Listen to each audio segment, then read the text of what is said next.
Kaya tulungan nyo rin akong manalangin. Yes. Na sana yung mga nasa likod na nagdala nitong confidential informant, puntahan nyo ako sa bahay.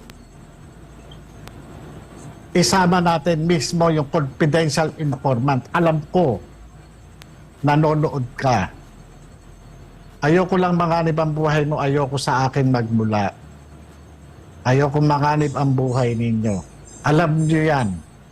Yung minention mo yung pangalan ni Bongbong Marcos. Exactly. No? Kasi nga yung sinabi mo na nobody is above the law. Lahat tayo ay pantay-pantay sa batas. So, bakit hindi natuloy itong drug bust na ito? Kasi, bakit na-cover up? Kasi may nag-intervene, si Paquito Ochoa, no? Executive Secretary nung panahon na yon. At siya ay isang senador, si Bongbong Marcos at that time. At ito ay hindi lang nangyari ito kay Bongbong Marcos, kundi sa napakaraming Pilipino, no? Pag mahirap ka, huli ka, no? Pero sa kanya, buong buhay niya, porket Marcos siya, maraming nagtatakip para sa kanya.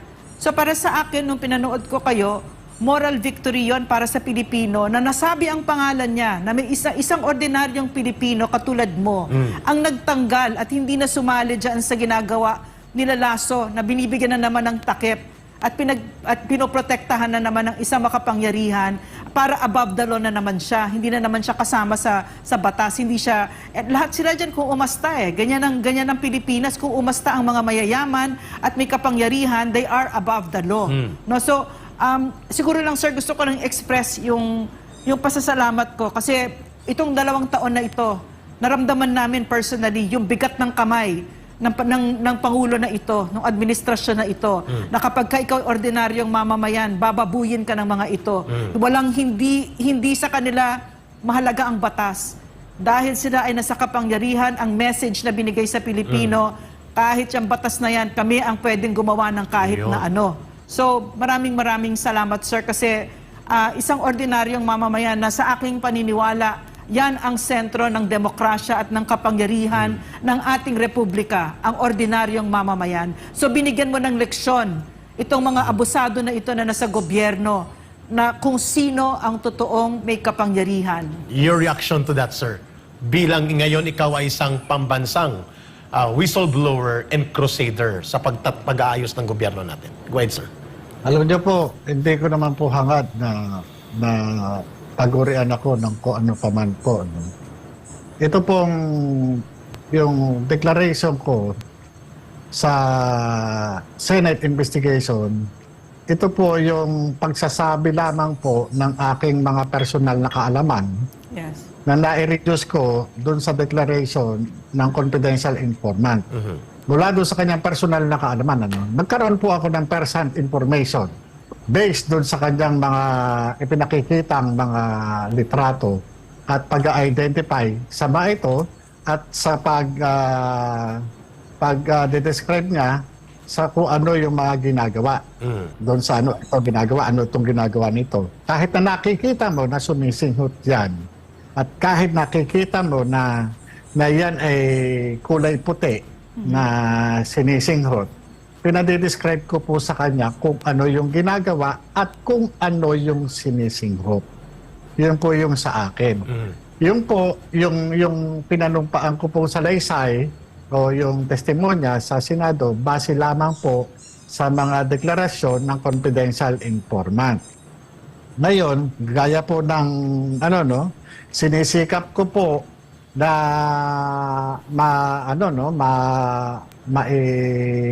ma-contact yung tao na aking na-interview, nakuna ng salaysay, para siya mismo yung magsalita doon sa Senado. Para once and for all, makita ng taong bayan Na hindi ka nagsisinungaling. kung ano itong sa akin naman wala namang ang sa akin lang trabaho lang. Dahil kung itong report na ito hindi nag-e-exist, walang ire-report o walang ikukwento si Pangulong Duterte sa taong bayan during ng rally ng Maisog doon sa Tagum City. Klaro. walang sasabihin ang aking division chief na i-deny na lang natin, i-deny na lang ako, itatanggi ko yan, i-deny ko, walang ganyan. Walang ganyan. I-deny na lang. Para walang gulo. Walang igaganon kung wala yan. Sir, Kaya nga, sir, opo, excuse. Sa tingin po ninyo with your knowledge of network of information, buhay pa ba ang actual confidential informant na na-interview mo at nagawan ng deposition as basis for the request of pre-operation report targeting supposedly Senator Marcos then and now President Marcos and other personalities? Buhay pa po ba? At kaya pang abutin itong confidential informant? sana po. Sana po. Ayun. Narinig niyo sir, mga kababayan. Oo, yung kahapon, no, another thing parang very embarrassing for me to watch, no. At saka also nice to watch, yung kayo, parang alam na alam ninyo yung trabaho. Alam na alam ninyo, bawat galaw, tsaka trabaho lang, no, sinasabi mo parate. Gustong-gusto ko yun kasi yun yung parang motto namin noon kay President Duterte nung kami nagtatrabaho, no. Lagi kaming, trabaho lang tayo. Trabaho lang tayo. Kahit ano iba to, basta trabaho lang tayo. Pero kahapon pinapakinggan ko si DG Lazo, no. Sakit niya pakinggan kasi parang hindi niya alam yung trabaho niya.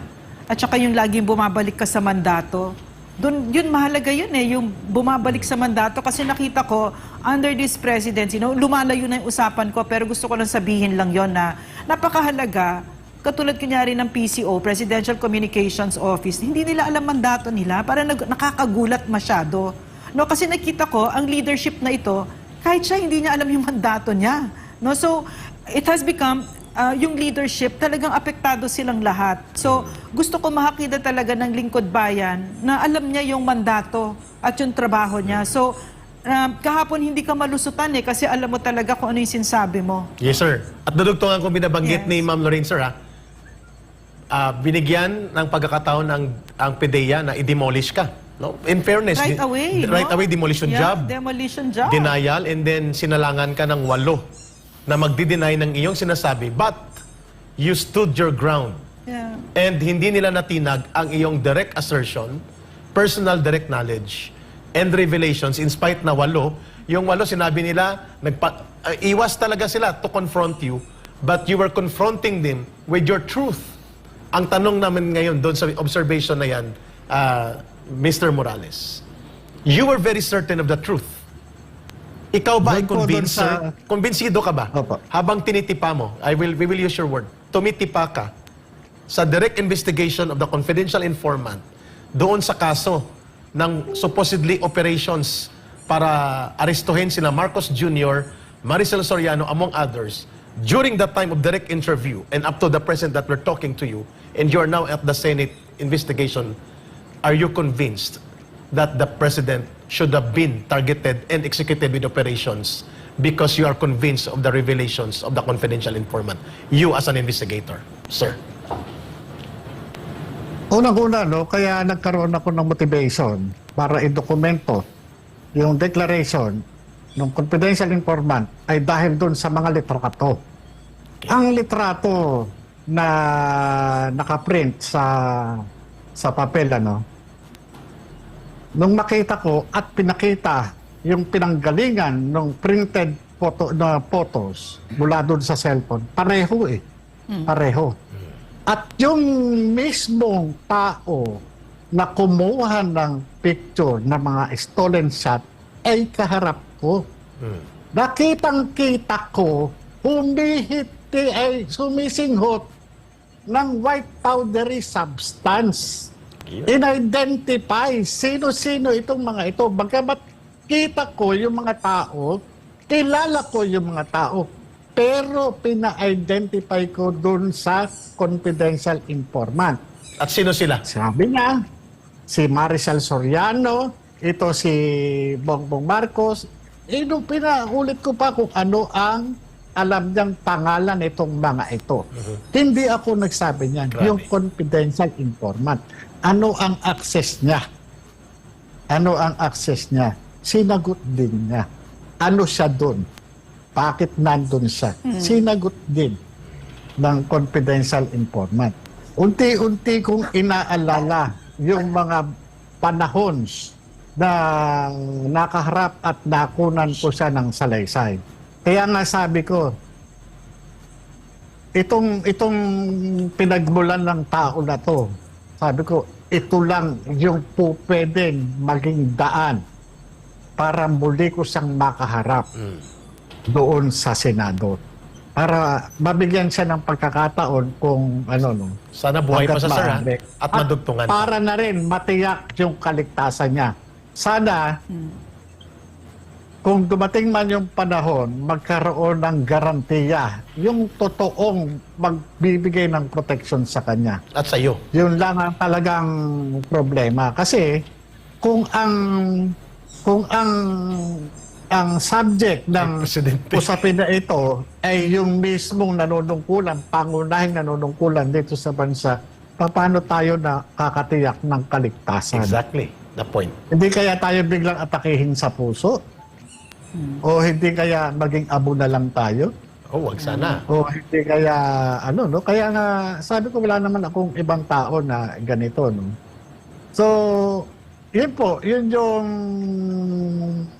doon lang po. Doon Why sa, are you not offered, sir? Why are you not offered security by the Senate? Or did they offer it through Senator Bato? And are you willing to accept it with your family? Ano naman po. Opo, na gano'n naman po. Pero sa akin naman po, no, kaya nga sabi ko po kay Senator Bato sa no, on the record naman po yun. Wala naman mag-i-interest sa akin dito, kundi yung si Pangulong Bongbong Marcos. Dahil ito lang naman yung issue. Kumbaga sa patahimikin nyo na yan para hindi na nagsasalita. Patahimikin nyo na yan para hindi niya na maiharap yung testigo niya. Patahimikin nyo na yan, di ba? Kumbaga sa kaya nga ang PIDEA, no, talagang sinisikap nila na gibain. Gibain yung aking kredibilidad, ang aking pagkataong matagal ng durog. Tama.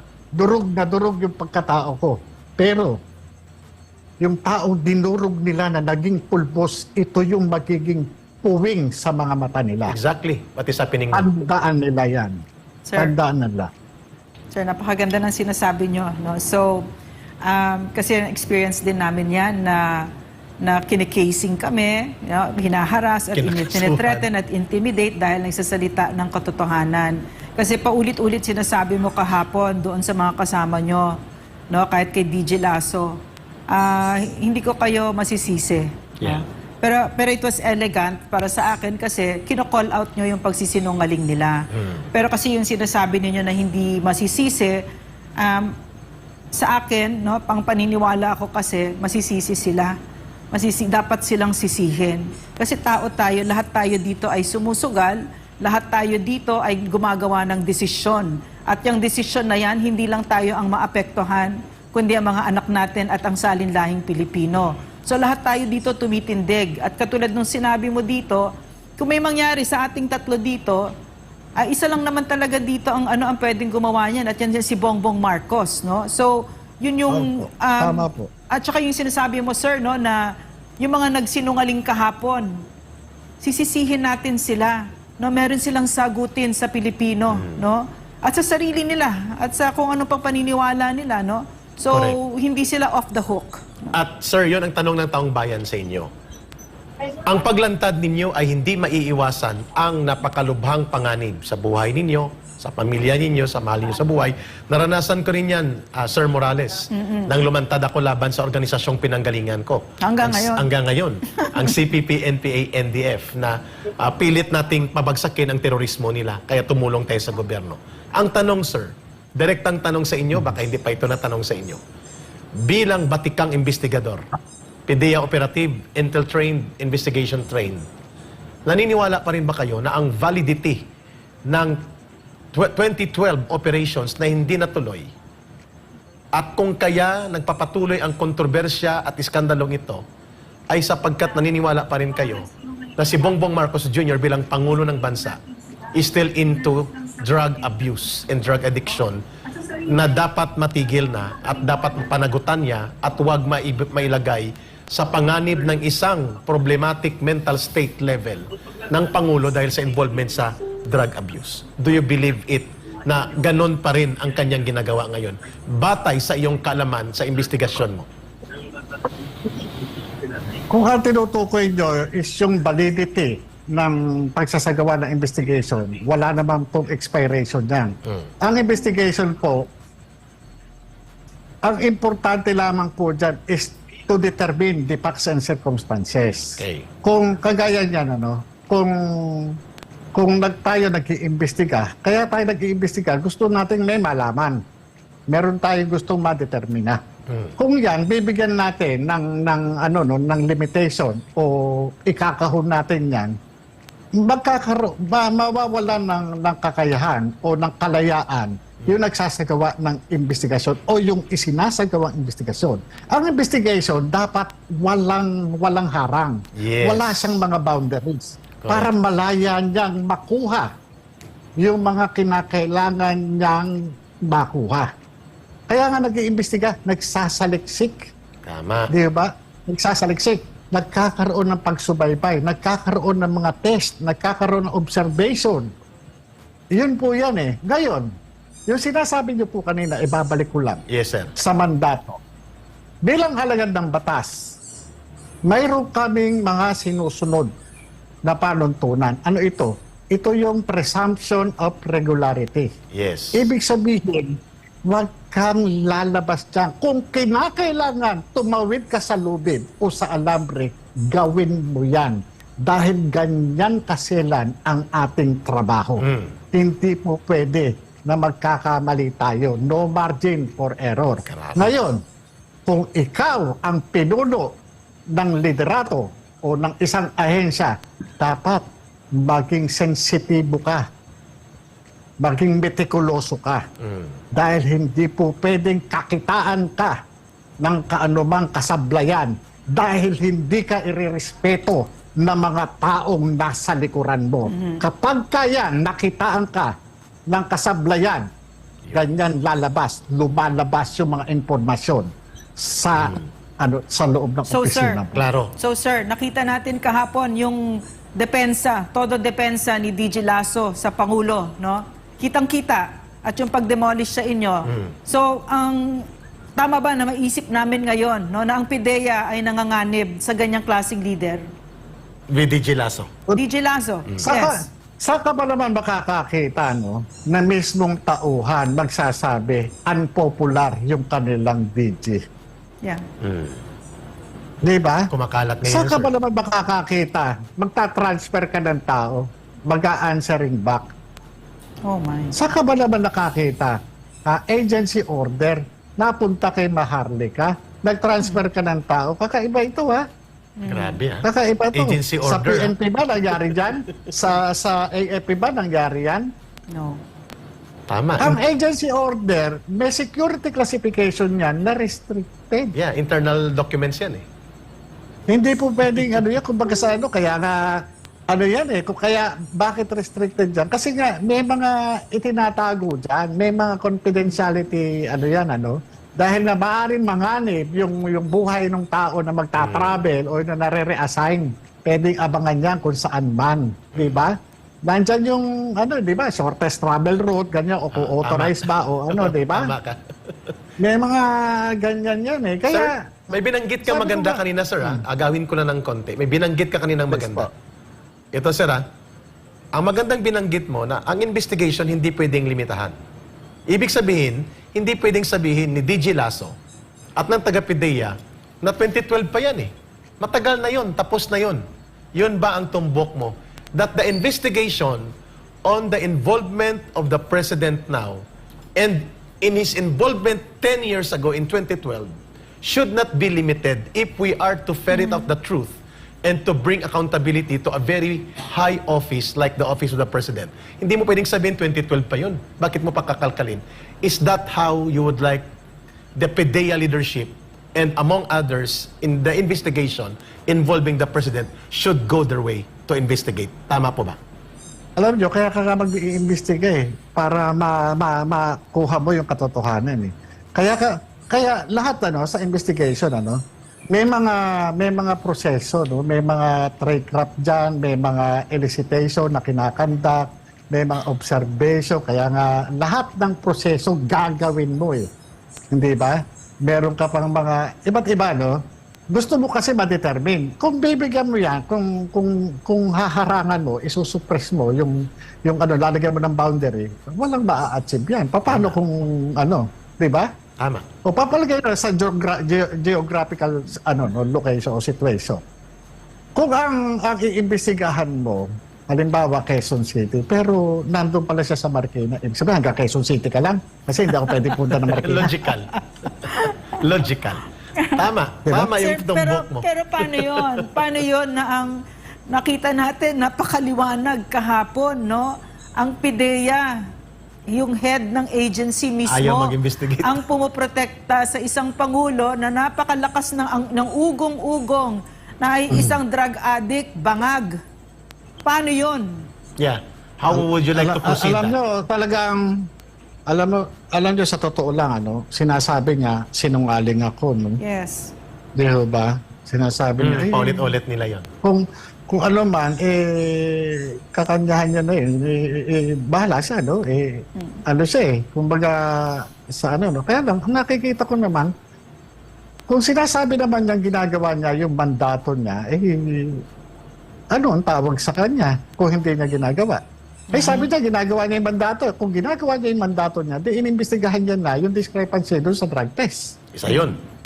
Nasa power ng PIDEA, nasa Republic Act 9165, yung authority para mag-issue ka ng subpoena, duces tecum, and ad testificandum. Bakit duces tecum? Pag nagsubpoena siya doon sa drug testing facility, mapapasubpoena niya yung mga logbook, yung mga kung ano man yung dinaanang dokumento ng proseso ng drug test. Pati yung paglalogbook niya, pagpaproseso, kung ganito, ganyan, di ba? Ano yung nakasulat dyan. Ad testificandum, yung testimony ng doktor o yung pathologist kung ano man, medical technologist, nandyan. Yung mga admin staff dyan, nandyan. Yun marami kang makukuha kung gusto mo. Kung gusto mong gawin yung mandato mo. Kaya nga, napaka-importante rito is yung presumption of regularity. Kung shortcutin mo, wala irregular, wala ang mangyayari sa atin. Di ba? Kagaya niyan. Kung ang mandato mo, sinunod mo, ginawa mo, hindi mo ako gaganyanin. Yes. Yan ba yung presumption of regularity? Ano ba ang trabaho mo? Mag-prosecute ng isang investigador na nagkaroon lang ng personal information mula sa declaration ng confidential informant? Ano ba trabaho mo? Abogado ka ba? Piskal ka ba? Para usigin mo yung isang nagpipresenta ng kanyang personal information doon sa isang investigation. Klaro. Kasi nga, Diba, sir, magkatulad lang tayo na resource person? kasi nga, sir, tingin ko, napaka-weak ng leadership natin ngayon na ang hinihingi, number one, loyalty kesa sa competence. So, yun nga nakita ko kahapon. Parang hindi niya alam yung mandato niya. At paulit-ulit ko nakita yan sa lahat ng mga ahensya. Pero ang mga pinaupo ay mga loyal. Talagang pagtatakpan talaga sila. So, ito yung crisis in leadership na nararamdaman natin ngayon. At ang tanong dyan, Ma'am Lorraine, kay Mr. Jonathan Morales, sir, tinaya mo na dito lahat-lahat. Yeah. Tumaya na rin dito sila Senator Bato de la Rosa. Siya lang halos kahapon ang tumindig para sa inyo na mabigyan ka ng boses. Sinisi pa. Oo, at binabash pa siya. At alam natin, there will be political and other form of pressures against the senator. At handa naman daw siya. Gaano kayo kahanda at saan ito hahantong? Mr. Jonathan Morales, ang pananagutan ng Pangulo ng Bansa sa iyong mga nare-reveal ngayon ay nakasalang para hatulan ng taong bayan because we are not expecting PIDEA to investigate their boss. Sabi mo nga, pero under the law, they have to do that.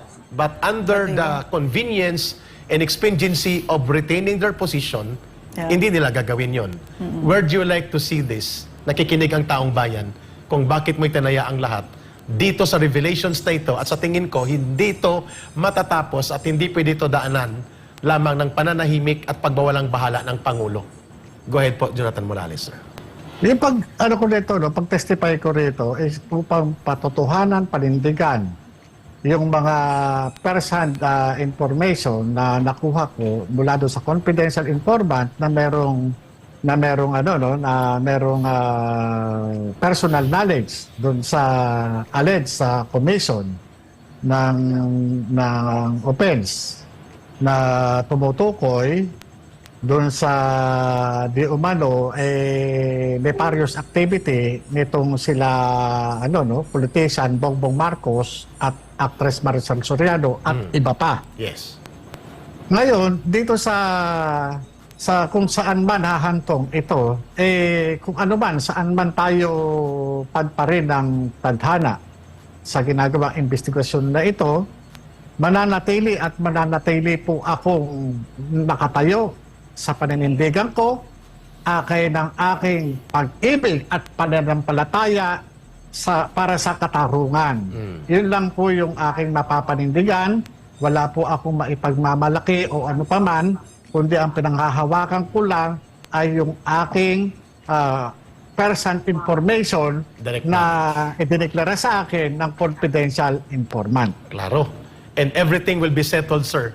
Ano pa man ang pagsisinungaling at pagdemolish sa inyo, pagdi-deny nila, pagtatakip, when the confidential informant which we believe ay kaya pang abutin, dapat sa pagkatadhana ang magtatakda ng katotohanan ito, we believe na lalantad ito at patotohanan ang inyong mga binanggit na pagbubuo ng buong investigasyon na ito. People will be the judge now. Sir, we usually reserve this for our soldiers, but I would like to thank you in behalf of the Filipino people. Sa panahon na ito, napakadilim, napakakonti ng tumatayo na may prinsipyo. Katulad ng sinabi ko sa iyo, lahat ng mga napakarami ng akala ko ay mga prinsipyado ay hindi pala. Meron pala silang presyo. At dahil lang sa pera, dahil sa takot, dahil sa whatever man, ay bumaliktad na at hindi na nagsasalita para sa bayan. So, in behalf of our countrymen, sir, who cannot thank you personally, kami po ay nagpapasalamat dito, kami ni Eric, Yes. buong SMNI, maraming salamat, sir, sa tapang at sa pagmamahal mo sa bayan. Mensahe po ninyo, sir, at panawagan sa sambayan ng Pilipino.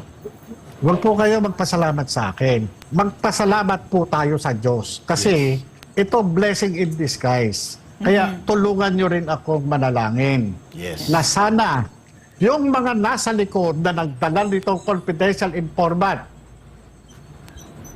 puntahan nyo ako sa bahay.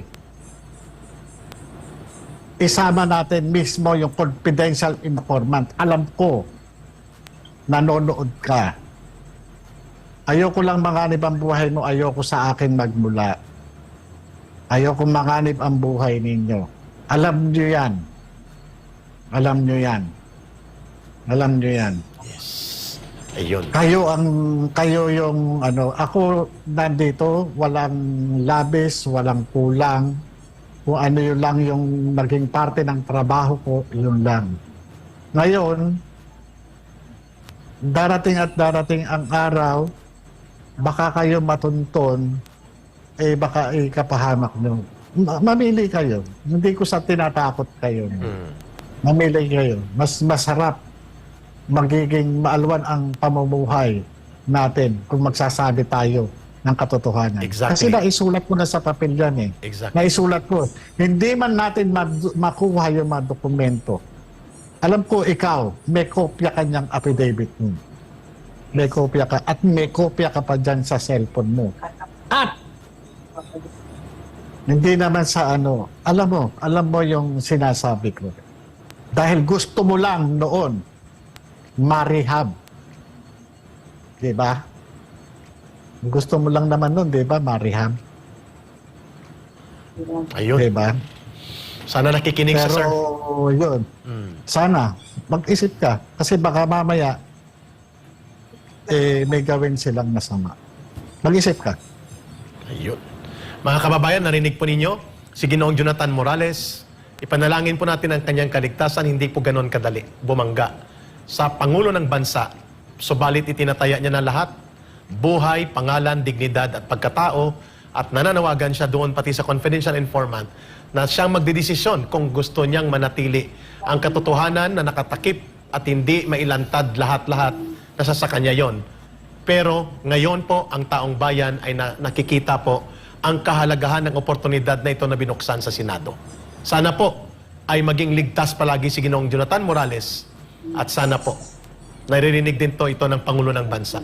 People will no longer believe anything that will come from denial versus yung positibo na pagigiit ng katotohanan mula sa direktang kaalaman kagaya ng ginagawa ngayon ni Ginoong Morales. Maraming salamat, Ginoong Morales, sir. Thank you, Maraming sir. salamat po. Maraming salamat. Maraming salamat po. Mag-ingat kayo, sir. We will pray for you.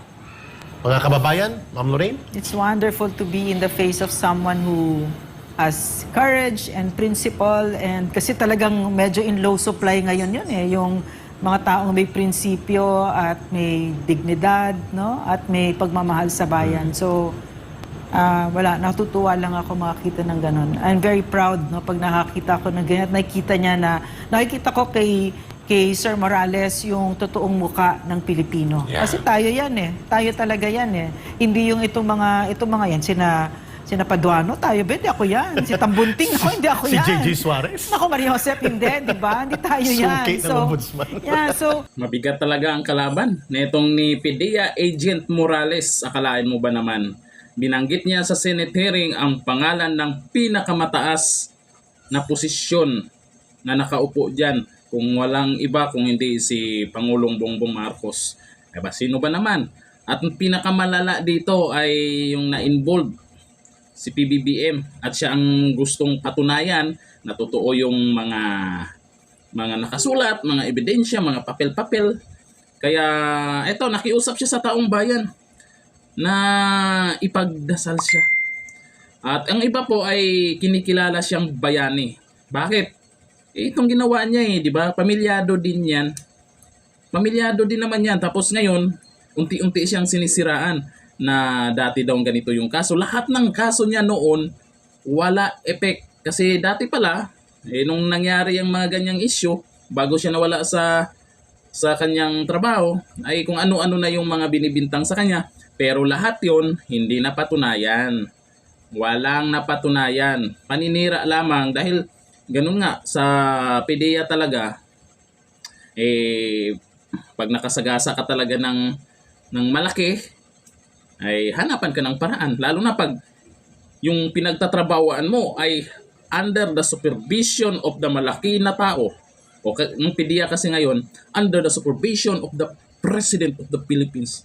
Kung yun yung mga nagtatrabaho sa tingin nyo, yung mga taga-PDEA ngayon na nagtatrabaho sa tingin nyo, basta-basta silang kakampi dito kay Morales, hindi. Mawawalan din sila ng trabaho. Baka magugulat nilang sila pagising nila may kaso na sila. Kaya maintindihan din natin yun. Pero, siyempre, abangan natin bawat hearing kung ano yung mga ilalabas nila, patunay. Kasi hanggat hindi pa napatunayan, kung totoo man yan o hindi, pakinggan natin yung kabila. At sana ngayong susunod na hearing ay mapapatunayan niya. Kasi kung hindi niya mapapatunayan, ay mananagot siya. Pangulo yung sinasangkot niya dito. Diba? Sa tingin nyo, ano kaya ang katotohanan dito? Totoo ba yung mga isiniwalat niya na kasama yung Pangulo ngayon?